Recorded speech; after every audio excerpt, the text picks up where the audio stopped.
നിലവിലെ കണക്കനുസരിച്ച് 156, 74, 5, 156 സീറ്റിൽ NDA ലീഡ് ചെയ്യുന്നു. 74 സീറ്റിൽ മഹാഗഡ്ബന്ധൻ ലീഡ് ചെയ്യുന്നു. 5 സീറ്റിൽ ജൻ സുരാജ് പാർട്ടി ലീഡ് ചെയ്യുന്നു. 185 വേഴ്സസ് 75. മഹാഗഡ്ബന്ധന് 75 സീറ്റുകൾ നേടാൻ കഴിയുമ്പോൾ അതിൽ 60 സീറ്റുകൾ RJDയുടേതാണ്. 12 സീറ്റിലാണ് ഇപ്പോൾ കോൺഗ്രസ് ലീഡ് ചെയ്യുന്നത്. 2 ഇടത്ത് ഇടത് പാർട്ടികൾ CPI-ML ആണ് ലീഡ് ചെയ്യുന്നത്. അതേസമയം NDAയിലെ 155-ൽ 76 BJP ആണ്, 68 JDU-വും. 76 സീറ്റിൽ BJP ലീഡ് ചെയ്യുന്നു. 101 ഇടത്ത് മത്സരിച്ച BJP 76 ഇടത്ത് ലീഡ് ചെയ്യുന്നു. 101 സീറ്റിൽ മത്സരിച്ച JDU 66 ഇടത്ത് ലീഡ് ചെയ്യുന്നു. ഒരു വലിയ വിജയത്തിലേക്ക് NDA നടന്നെടുക്കുമ്പോൾ അതിലെ 2 പാർട്ട്നേഴ്സിന്റെയും JDU-വിന്റെയും അതുപോലെ തന്നെ BJP-യുടെയും പങ്കാളിത്തം നിർണായകമാണ് എന്ന് മാത്രമല്ല ലോക് ജനശക്തി പാർട്ടി, രാംവിലാസ് പാസ്വാന്റെ മകൻ ചിരാഗ് പാസ്വാൻ നയിക്കുന്ന ലോക് ജനശക്തി പാർട്ടിയുടെ ടാലി 12ലേക്ക് ഉയരുകയാണ്.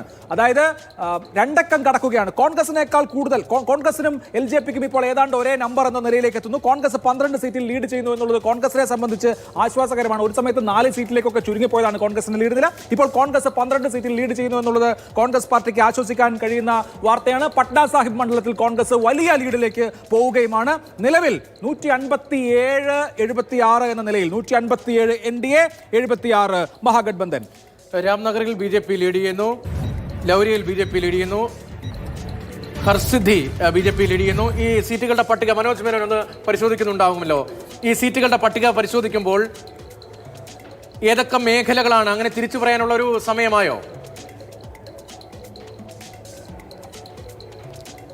മേഖലകളിൽ തിരിച്ചു പറയാനായിട്ടുള്ള സമയമായിട്ടില്ല എങ്കിൽ പോലും ഈ ട്രെൻഡ് നിലനിൽക്കുന്ന ട്രെൻഡാണ് എന്നുള്ള കാര്യത്തിൽ സംശയമില്ല. കാരണം ഈ താഴെത്തട്ട് മുതൽ എല്ലാ മേഖലകളിലേക്കും കടന്നു കയറാനായിട്ട് NDAക്ക് സാധിച്ചു എന്നുള്ളതാണ് ഏറ്റവും വലിയ പ്രത്യേകതയായിട്ട് കാണേണ്ടത്.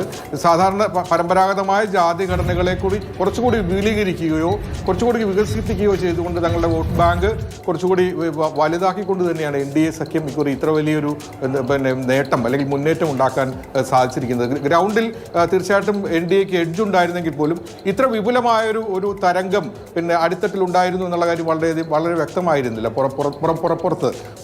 പുറം മേഖലയിൽ. കാരണം പുറം മേഖല ഏറെക്കുറെ ഒരു നിശബ്ദമായിരുന്നു ഇക്കുറി ബീഹാറിൽ.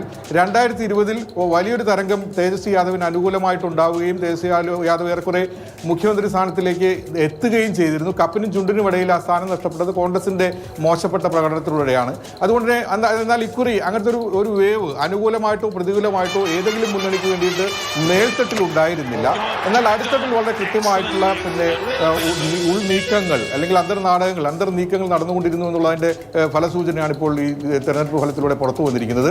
ഒരുപക്ഷെ നമ്മൾ സാധാരണ കണക്കൂട്ടലുകളെ അല്ലെങ്കിൽ എക്സിറ്റ് പോളുകളുടെ കണക്കൂട്ടലുകളെ പോലും മറികടന്നുകൊണ്ടുള്ള സീറ്റ് നിലയാണ് ഇതിലൂടെ വന്നിരിക്കുന്നത്. അപ്പോൾ ഏറെക്കുറെ എല്ലാ മേഖലകളിലും സീമാഞ്ചലെന്നോ മിഥിലാഞ്ചലെന്നോ അല്ലെങ്കിൽ വടക്കൻ ബീഹാറെന്നോ തെക്കൻ ബീഹാറെന്നോ എല്ലാ മേഖലകളിലും വ്യത്യാസം. ഇപ്പോൾ പൂർണിയൊക്കെ വലിയ തോതിൽ MGP പ്രതീക്ഷിച്ചിരുന്നതല്ലേ? പൂർണിയയിലൊക്കെ വലിയ ലീഡാണ് BJPക്ക്.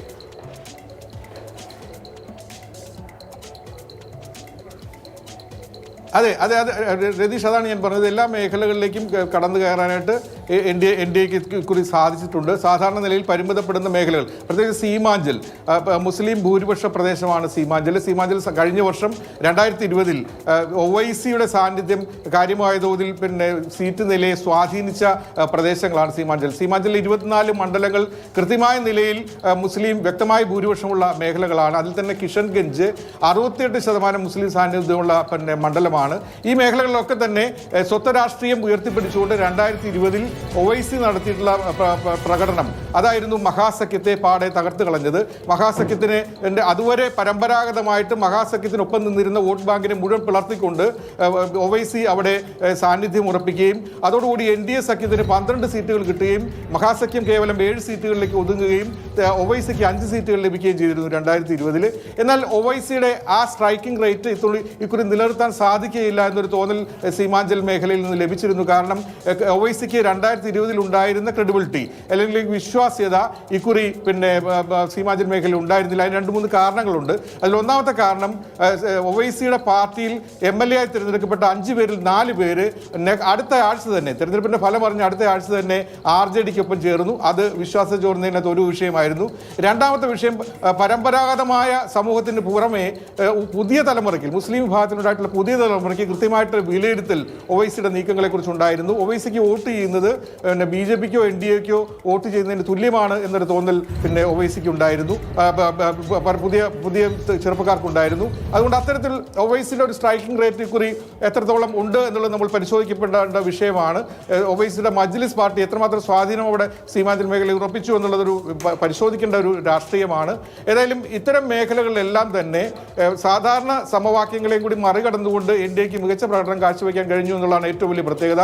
അത് നേരത്തെ രതീഷ് സൂചിപ്പിച്ച പോലെ തന്നെ, അല്ലെങ്കിൽ അഭിലാഷ് സൂചിപ്പിച്ച പോലെ തന്നെ സ്ത്രീ വോട്ടർമാരുടെ സ്വാധീനം, സ്ത്രീ വോട്ടർമാർക്ക് നൽകിയിട്ടുള്ള ക്ഷേമ പദ്ധതികൾ, കഴിഞ്ഞ സെപ്റ്റംബറിൽ വിതരണം ചെയ്ത 10,000 രൂപ വീതമുള്ള ധനസഹായം, അത് 1.25 കോടി പിന്നെ സ്ത്രീകൾക്കിടയിൽ ഇത് വിതരണം ചെയ്യാൻ സാധിച്ചിരുന്നു എന്നുള്ളതാണ്. ഈ പണം എത്തി, ബാങ്ക് അക്കൗണ്ടുകളിൽ എത്തി എന്നുള്ളതാണ് യാഥാർത്ഥ്യം. ഇത് വോട്ട് ബാങ്കിനെ സ്വാഭാവിക നിലയിൽ സ്വാധീനിച്ചിട്ടുണ്ട്. ഇക്കുറി സ്ത്രീകളുടെ വൻപിച്ച പിന്നെ സാന്നിധ്യം ഉണ്ടായത് ഒരുപക്ഷെ ഇത്തരത്തിലുള്ള ക്ഷേമ പദ്ധതികളുടെ ഭാഗമായിട്ട് തന്നെയായിരിക്കും. ഇതിന് മറികടക്കാനായിട്ട് മഹാസഖ്യം എല്ലാ വർഷവും ജനുവരിയിൽ 30,000 രൂപ വീതം സ്ത്രീകൾക്ക് നൽകും എന്നുള്ള പ്രഖ്യാപനം നടത്തിയെങ്കിൽ പോലും അത് കേവലം വാഗ്ദാനം എന്ന നിലയിൽ നിൽക്കുകയും മറ്റതൊരു യാഥാർത്ഥ്യമായിട്ട് നിലനിൽക്കുകയും ചെയ്തു. അങ്ങനെ വാഗ്ദാനവും യാഥാർത്ഥ്യവും തമ്മിലുള്ള മത്സരത്തിൽ യാഥാർത്ഥ്യത്തിനോടൊപ്പം സ്ത്രീ വോട്ടർമാർ നിന്നു എന്നുള്ളതാണ് ഏറ്റവും വലിയ പ്രത്യേകത. അതുപോലെ തന്നെ സ്ത്രീ സുരക്ഷ, അതുപോലെ പെൺകുട്ടികളുടെ വിദ്യാഭ്യാസം, പെൺകുട്ടികൾക്ക് നൽകിയിട്ടുള്ള ഫീസ് ഇളവുകൾ, അതുപോലെ തന്നെ സൗജന്യ സൈക്കിൾ വിതരണം തുടങ്ങിയവ താഴെത്തട്ടിൽ ഉണ്ടാക്കിയിട്ടുള്ള മാറ്റം, താഴെത്തട്ടിൽ ഉണ്ടാക്കിയ സ്വാധീനം സ്വാഭാവികമായിട്ടും വോട്ടുകളായിട്ട് NDA സഹായിച്ചിട്ടുണ്ട് എന്നുള്ള കാര്യത്തിൽ സംശയമില്ല. അത് 2015-ലും 2020-ലും 2025-ലും ആവർത്തിക്കപ്പെടുന്ന വിഷയമാണ്. സീറ്റുകളിൽ BJP മുന്നിട്ട് നിൽക്കുന്നു. JDU 68 സീറ്റുകളിൽ, രണ്ട് പാർട്ടികളും 80 മഹാസഖ്യത്തിന്റെ സീറ്റ് നില ഉയരുന്നു. 151 NDA. ഇനി ഒരു അംഗത്തിന് ബാല്യമുണ്ടോ? 79 152 വീണ്ടും 152 79 വീണ്ടും ഒരംഗത്തിന് എവിടെയെങ്കിലും തിരിച്ചു കയറി വരാനുള്ള ഒരു സാഹചര്യമുണ്ടോ? 3 റൗണ്ട് വോട്ടെണ്ണൽ വരെ പലയിടങ്ങളിലും കഴിഞ്ഞിട്ടുണ്ട്. പക്ഷേ 30 റൗണ്ടുകൾ വരെ ചില മണ്ഡലങ്ങളിൽ ഉണ്ട് താനും. ബീഹാർ ഇനി എന്തെങ്കിലും ബാക്കി വെക്കുന്നുണ്ടോ? കൗതുകകരമായ രാഷ്ട്രീയ സാഹചര്യങ്ങൾ. ഇനി നമ്മൾ ഔദ്യോഗികമായി പുറത്തു വന്ന റിസൾട്ട്, ഫലസൂചനകളൊന്ന് പരിശോധിച്ചാൽ 51 JDU, അതായത് ഏറ്റവും വലിയ ഒറ്റകക്ഷിയായി ഔദ്യോഗിക കണക്കിൽ JDU ആണ്. രണ്ടാം സ്ഥാനത്ത് 48 സീറ്റുമായി BJP, 25 മാത്രമാണ് RJD ഔദ്യോഗിക ഫലസൂചനയിൽ ലീഡ് ചെയ്യുന്നത്. 13 LJP, 7 കോൺഗ്രസ്, 3 ഹിന്ദുസ്ഥാൻ അവാം മോർച്ച, 2 CPIML, മറ്റുള്ളവർ 5 എന്നുള്ളതാണ് നിലവിലുള്ള ഔദ്യോഗികമായ ഫലസൂചന. JDUവിന്റെ നിലനിൽപ്പിന്റെ പോരാട്ടം കൂടിയായിരുന്നു ഈ തെരഞ്ഞെടുപ്പ്. JDU ഒരുപക്ഷെ ചിഹ്ന ഭിന്നമായി പോയനെ, ചിത്രത്തിലില്ലാതെ പോയനെ ഈ തെരഞ്ഞെടുപ്പ് പരാജയപ്പെട്ടിരുന്നുവെങ്കിൽ, പക്ഷേ തെരഞ്ഞെടുപ്പ് കമ്മീഷന്റെ ഔദ്യോഗിക കണക്കിൽ ഉൾപ്പെടെ ഏറ്റവും കൂടുതൽ സീറ്റുകളിൽ ലീഡ് ചെയ്യുന്ന 51 JDU എന്നതാണ് കണക്ക്. BJP 48 എന്നതാണ് ഔദ്യോഗികമായ കണക്ക്. അതേസമയം 69 എന്ന പുതിയ ഡിജിറ്റ് കൂടി വരുന്നു. BJP 69, JDU 69. മുന്നണിയിലെ ഇരു കക്ഷികളും അവർ തമ്മിലാണ് ഇഞ്ചോടിഞ്ച് മത്സരം. ആരാണ് ഏറ്റവും വലിയ ഒറ്റക്കക്ഷി എന്ന കാര്യത്തിൽ അക്ഷരാർത്ഥത്തിൽ JDUവിന്റെ വലിയ തിരിച്ചുവരവ് കൂടിയാണ്. ഭരണത്തിലുണ്ടായിരുന്നു, പക്ഷേ എങ്കിൽ പോലും ദുർബലപ്പെടുകയായിരുന്നു പാർട്ടി എന്നാണ് കഴിഞ്ഞ കുറേ കാലമായിട്ടുള്ള ഇലക്ഷൻ സ്റ്റാറ്റിസ്റ്റിക്സ് പരിശോധിച്ചാൽ മനസ്സിലാകുക. JDU ദുർബലപ്പെട്ടു വരികയായിരുന്നു. ഭരണം നഷ്ടമായാൽ ഒരുപക്ഷെ നിതീഷ് കുമാറിന്റെ JDU ചിത്രത്തിൽ പോലും ഉണ്ടാകാത്ത തരത്തിൽ ഒരുപക്ഷെ അതിന്റെ ഒരു ഭാഗം RJDയിലേക്ക് ലയിച്ചേക്കാമെന്ന റിപ്പോർട്ടുകൾ ഉണ്ടായിരുന്നു. മറുഭാഗത്തെ BJP കൊണ്ടുപോയേക്കാം എന്ന റിപ്പോർട്ടുകൾ ഉണ്ടായിരുന്നു. അക്ഷരാർത്ഥത്തിൽ JDU തിരിച്ചു വരികയാണ്, ഭരണം ഉറപ്പിക്കുകയാണ്. JDUവും BJPയും ഇപ്പോൾ ഒരേ മുന്നണിയിൽ. JDU 71 സീറ്റുകളിൽ, ഏറ്റവും വലിയ ഒറ്റകക്ഷിയായി ഇപ്പോൾ ഉള്ളത് JDU ആണ്. 154 സീറ്റിൽ നിതീഷ് കുമാറിന്റെ ടീം മുന്നേറുമ്പോൾ അതിൽ 71 അദ്ദേഹത്തിന്റെ സ്വന്തം പാർട്ടിയായ JDU ആണ്. ബീഹാർ രാഷ്ട്രീയത്തിലെ ഏറ്റവും വലിയ ഒറ്റകക്ഷിയായി JDU മാറുമോ? ഇനി കുറെ ഇങ്ങനെയുള്ള കൗതുകങ്ങൾ ബാക്കിയുണ്ട്. രതീഷ്, ആരായിരിക്കും ഏറ്റവും വലിയ ഒറ്റകക്ഷി?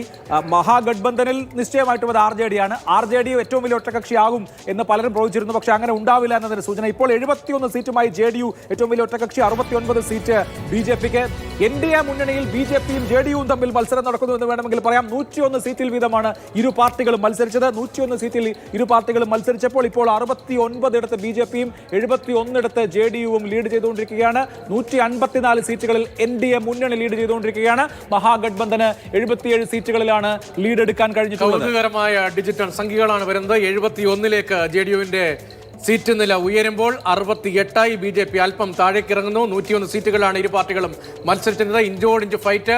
മുന്നണിക്കുള്ള ഏറ്റവും വലിയ ഒറ്റക്കക്ഷി ആര് എന്ന കൗതുകം, അക്കാര്യത്തിലുള്ള ഉത്തരം ഉൾപ്പെടെയാണ് ഈ മണിക്കൂറിൽ നമ്മൾ ഇനി പ്രതീക്ഷിക്കുന്നത്. മറ്റു വലിയ കൗതുകങ്ങൾക്കുള്ള സാഹചര്യമോ കാത്തിരിപ്പോ ഇനി ആവശ്യമാണ് എന്ന് തോന്നില്ല. 153-78 ഇരട്ടിയിലധികം സീറ്റുകളിൽ NDA മുന്നണി ലീഡുകയാണ്. നിതീഷ് കുമാർ ടീം ലീഡ് ചെയ്യുകയാണ്. RJD 62 ഒറ്റയ്ക്ക് പൊരുന്നു. പക്ഷേ കോൺഗ്രസ് 2 അക്ക സംഖ്യയിൽ ഇപ്പോഴും ലീഡ് തുടരുകയാണ്. 12